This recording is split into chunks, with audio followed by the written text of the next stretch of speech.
Shri Gurucharitra Chapter 19 Shri Gurudeva Datta Parabrahmane Namaha. The glory of Audubon tree, yoginis meet Shri Guruji. Namadharaka, who is a personification of Guru Bhakti, prayed before Siddhamuni to continue with the elaboration of Shri Gurucharitra.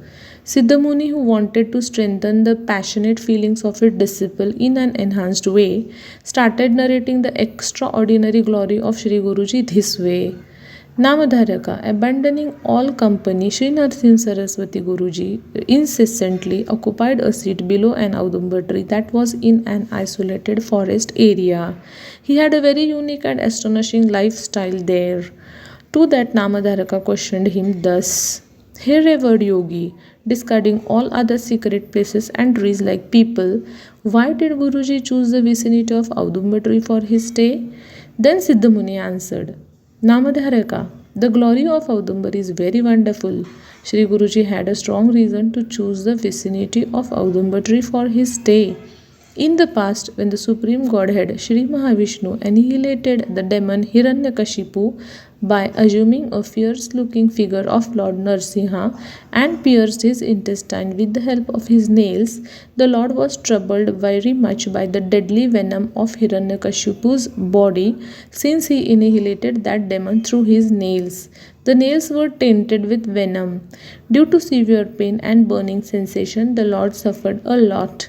To nullify the burning sensation and the effect of venom, Goddess Lakshmi brought the all best fig fruits of Audumbar tree and offered them to Sri Mahavishnu.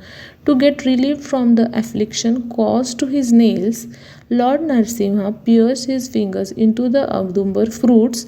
Instantly, the pain, burning sensation which he had experienced disappeared and his nails turned cool. Then Lord Narsimha, who had assumed a fierce form, got pacified.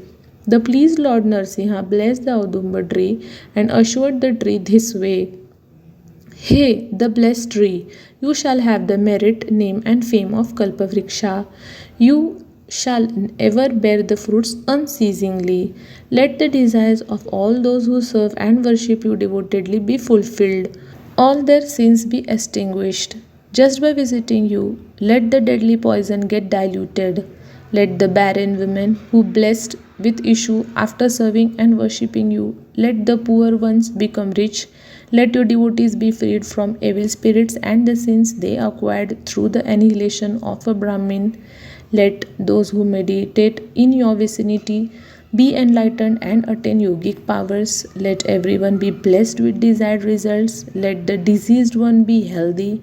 Let those who take bath in a tirth under your shade acquire highest merit, and let all those who serve you devotedly get their desires fulfilled. I shall take refuge in you with my consort, Sri Lakshmi, forever and promote the welfare of one and all who worship you. Thus the Lord proclaimed and blessed the tree. That is the reason why Sri Narsimha Saraswati Guruji preferred Audumbar tree, which has inexpressible glory, for his permanent shelter, and worshipping the deity Lord Narsimha. No one from that place knew the lifestyle of great yogi Sri Narsimha Saraswati. In fact, it was an interesting, undisclosed, and surprising matter. None had seen Guruji going in search of food any time. To know the secrets of his lifestyle, some wicked Brahmins from that area once arrived at the confluence of Krishna Panchaganga. However, they did not have any courage to test him. Being frightened and scared, they fled away from the scene. While Sri Guruji was living in isolation in the vicinity of Amreshwar, the 64 yoginis, attendants of Goddess Durga, endowed with brilliance, used to pay visit to Sri Guruji during the midday time and with great devotion and due honor invite him for worshipping. An innocent boatman who was guarding his fields there incidentally happened to be at that scene. He was very much surprised looking at that spot. Devotion and faith towards the yogi blossomed in him.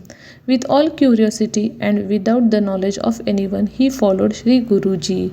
When Shri Guruji went closer to the river, it got divided into two parts and paved the way for Shri Guruji to continue his journey. There at one place, the boatman saw Shri Guruji being worshipped by yoginis and seeking alms from those yoginis. Later, while Shri Guruji was returning, the boatman was surprised to see the river again being divided into two parts and Shri Guruji passing through the midway for his destination. He was thoroughly confused and could not ascertain for a moment whether it was a dream or reality. He realized that Shri Guruji was none other than the incarnation of Supreme Soul, Shri Narayan. The following day also that boatman saw the repetition of the saying. That day too he followed Shri Guruji. Then, in the midpoint of the river, he saw a very beautiful and magnificent city studded with jewels which resembled Amravati, the capital of Lord Indra. In that palace, the yoginis prostrated before Shri Guruji and made him seated on a beautiful throne decorated with multifarious ornaments and adored him through the means of ordained rituals with rapt devotion and extending hospitality by offering him delicious food. That time Shri Guruji appeared to him in the form of Lord Shiva. While returning from that city, Shri Guruji noticed the boatman following him. Shri Guruji questioned him about his whereabouts and the reason for being present there. Then that boatman in a murmurous tone said, "Hey my lord, I have come here just to seek your vision. It is only my courtesy visit to you." Thus saying, he saluted Shri Guruji with 8 limbs of his body touching the earth and eulogized him in different ways and prayed him to elevate him from the world of transmigration. Shri Guruji, who was pleased by his devotion, said, "Hey boatman, restrain from narrating the incident you have seen to others. Should you happen to tell that, you are going to meet your doomsday immediately. You are really fortunate for having the vision of yoginis. Besides, you have with you my blessings. Therefore, your good fortune has sprung up today. All your troubles and problems have vanished." Thus saying, he blessed him. Being blessed by Shri Guruji, the boatsman, while returning to his field, found a pot of wealth on the way. He became an ardent devotee of Shri Guruji and led a blissful life with his family while serving his Shri Guruji. On the full moon day of the month of Magha, that boatman visited Shri Guruji and requested him thus, "Hey master, I have heard that by visiting holy place Kashi and taking a bath in Prayag Tirtha, one acquires enhanced religious merit. I, being ignorant and stupid, am not aware of anything about these places. I am unable to find out as to which one is the most meritorious among these two places. Kindly enlighten and guide me properly in this matter. For me, all pilgrimage centers originate from your lotus feet only. Water in which your feet has been washed is itself a holy dip. Holy water of your feet has the power to wash out the mire of one's sins. The holy water of your feet uproots the bondage of actions." Then the sage Narasimha Saraswati said, "O boatsman, for a disciple with a purified mind, there is no need for any pilgrimage. As you have rightly believed, to the devotees of Guru, his lotus feet itself is everything. The Krishna Panchaganga confluence, which is here, is in itself a sacred Prayag Kshetra. The place where Sadguru resides itself is Kashi Kshetra. You firmly believe that Kolhapur itself is a South Gaya. Trusting me, you shall perform all religious rituals there.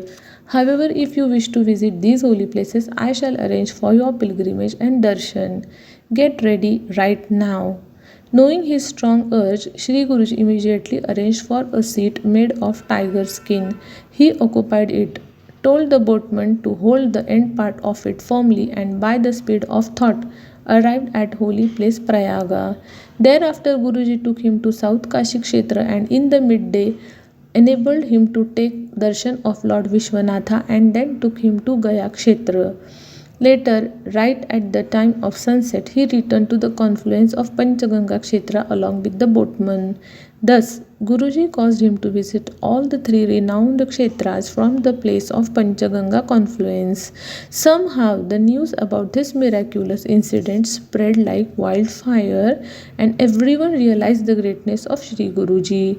They believed that Shri Guruji, who was with them, was nothing less than incarnated human form of Supreme Soul. When this news became the talk of the town, Shri Guruji wanted not to stay any more at Narsobawadi Panchaganga Kshetra and got ready to leave that place. Then the yoginis who had taken shelter there paid obeisance to Guruji and said, "Oh, the Lord of the universe, we used to get gratified by having your vision every day. Due to your presence here, there were neither any deficiencies nor any difficulties for us. How can we live here without you? Our life shall become meaningless if we are separated from you.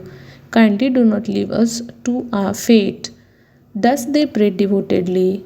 Then Sri Guruji consoled them through the following words: "O Yogini goddesses, I am leaving this place from the worldly point of view.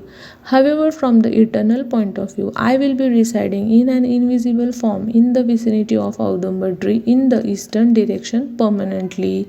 This shall be my sole abode. But for worldly people, my vision will not be accessible. I have installed my padukas here in an invisible manner. One can accomplish everything by worshipping the padukas with firm belief. The worship of paduka in reality is my worship only. For your sake, I have consecrated Goddess Annapurna here in Audumbar tree itself. You also make it convenient to stay on the western bank perennially. I am staying here at Narsobawadi. You shall serve me through the means of Paduka and be favorable to devotees. By having connection with these places where I have taken permanent shelter, the devotees shall accomplish money, grains, health, wealth, longevity, and other gains by performing religious rituals. One also would get rid of sins he committed relating to annihilation of a Brahmin. Sri Guruji sought their consent for his departure from there in pursuit of his religious obligation. The yogini saluted him devotedly and silently consented for his departure. Sri Guruji left that place and from there arrived at peerless holy place Gangapur, located on the banks of rivers Bhima Amarja, which is considered as Gangadhar Bhuvan. Shri Guruji, being in invisible form at Audumbar and in visible form at Gangapur, began gracing his devotees. Gangapur, the place where Shri Guruji lived, turned out to be Vaikuntha, an abode of Vishnu on the earth. In Gangapur also, Shri Guruji attained great fame in due course. Just by listening to Shri Gurucharitra, which is like a celestial cow, one easily gains 4 values of life and desired results. Here ends the 19th chapter in the most auspicious Shri Gurucharitra. Shri Gurudev Datta, Shri Guru Dattatreya Arpanamastu.